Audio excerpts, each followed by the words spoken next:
Start on my left and introduce yourself as we go around the table, please. Sir? Rob Vanny, Manager of Inspections West. Barry Suzak, Inspector. Dan Lenardi, Manager of Inspections East. Leanne Doyle, Executive Director of Building, Chief Building Official. Michelle Diddy. Lee Maggio. Helen Wolf. Jeffrey Akins. Kimberly Wolf. Judy Gould. Danielle Bowers. John Lee, I'm Acting Chief Fire Prevention Officer. Andrew DeJohn, Fire Prevention Officer. Brian McLaughlin, Deputy Fire Chief, and the Fire Rescue Services.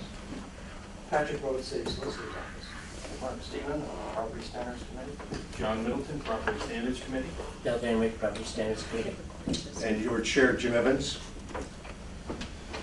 We have some preliminary things we have to go through as far as our meetings are concerned, so we'll call it to order. Declaration of conflict. Anybody on committee? No? Adoption of the minutes, attached from our April 19th meeting. So moved. Bill? Second. Okay, any errors, omissions? Seeing none, we have now moved to number 4 on our agenda, deferral, request for referrals. Bill Van Wyck has a point of order at this time. On number 5. Under number 5? Okay.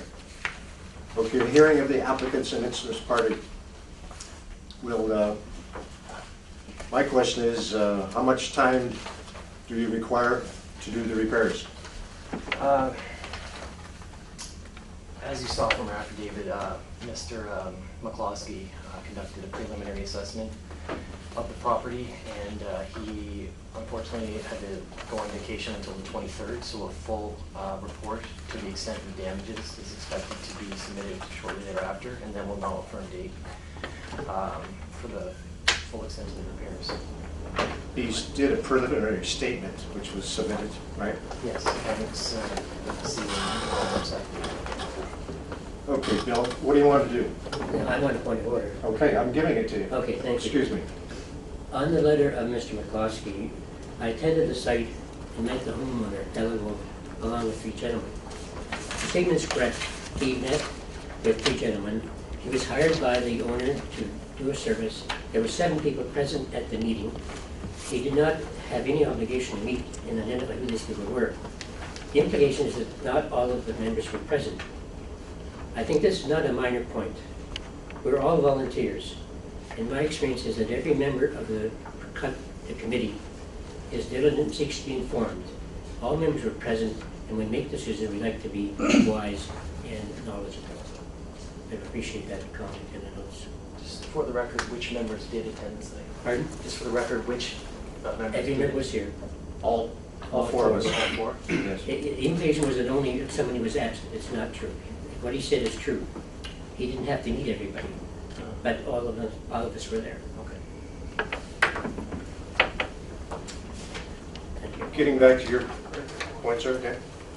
Your answers with reference to the engineer's report. Yes. I'm just curious as to how we want to go about this as far as... That's where my procedure is initial concerned. question was, how much time do you require to do the repairs? It's very simple. To do repairs, again, we don't have a report. It was clearly outlined in the Appendix C that the engineer is on vacation. Well, he'll have to report and then conduct an assessment as to how long those renovations would take. What we're seeking here today is a workable order. Obviously, the engineer has determined that it's no threat to immediate life, or no immediate threat to life. You know, the goal here is to have a workable solution that's in the interests of public safety, and also workable to Ms. Wolf as she tries to put her life together after this unfortunate incident. I've given that to you in my question. Okay.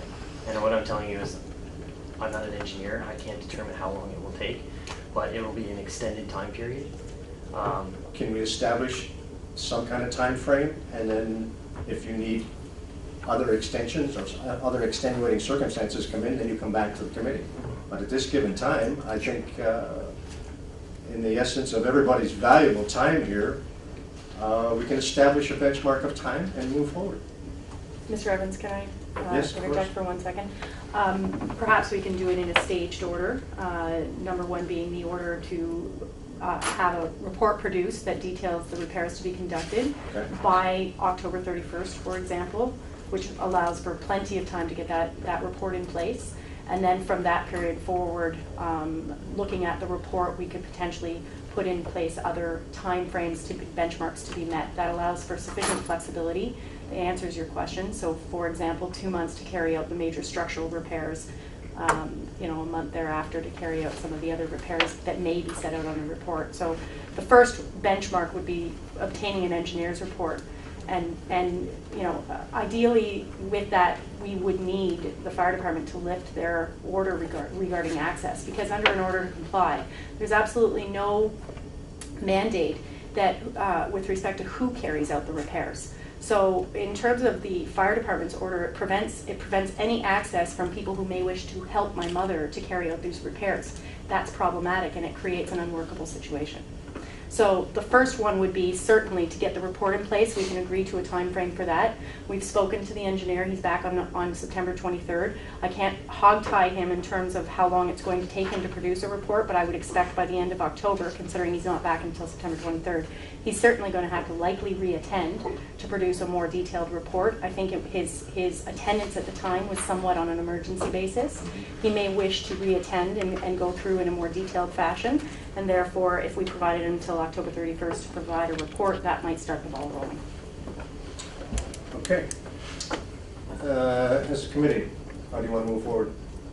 I would like to hear from the appellants first.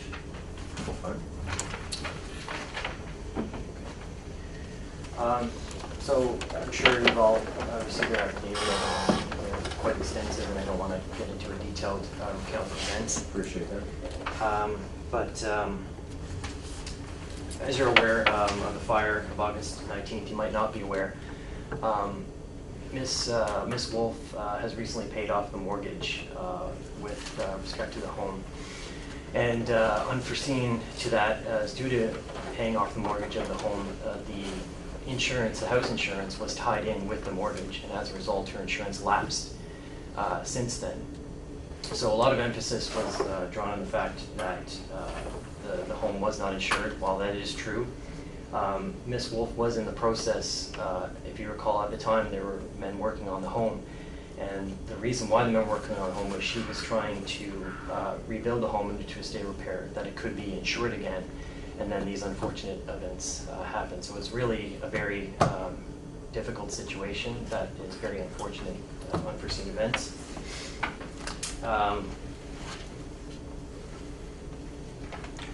So our goal here today, I guess the remedy that we're seeking is to get the order quashed and make a workable order. Our reasons for that are that we believe that the order was made in bad faith and not done in the best of conduct with respect to my client, given the sensitivity of the situation. I'd also like to point out there's some confusion as to whether or not this was made under the appropriate section of the building code. Perhaps we can get some clarity of this. With respect to the order, it was made under section 15.2 sub 2, and this is under the property standards provision.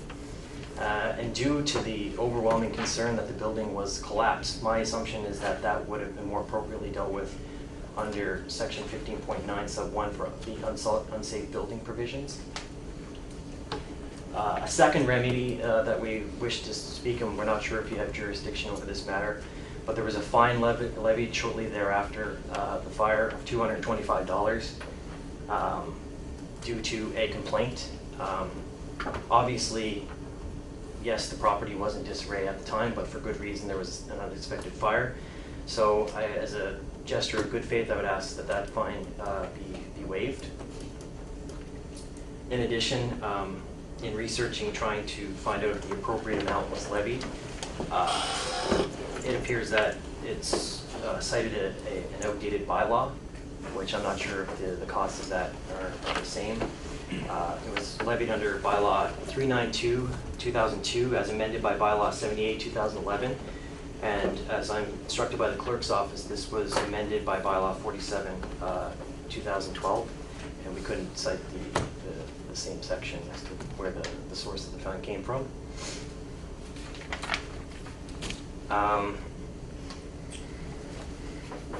So after the incident, Kimberly came to the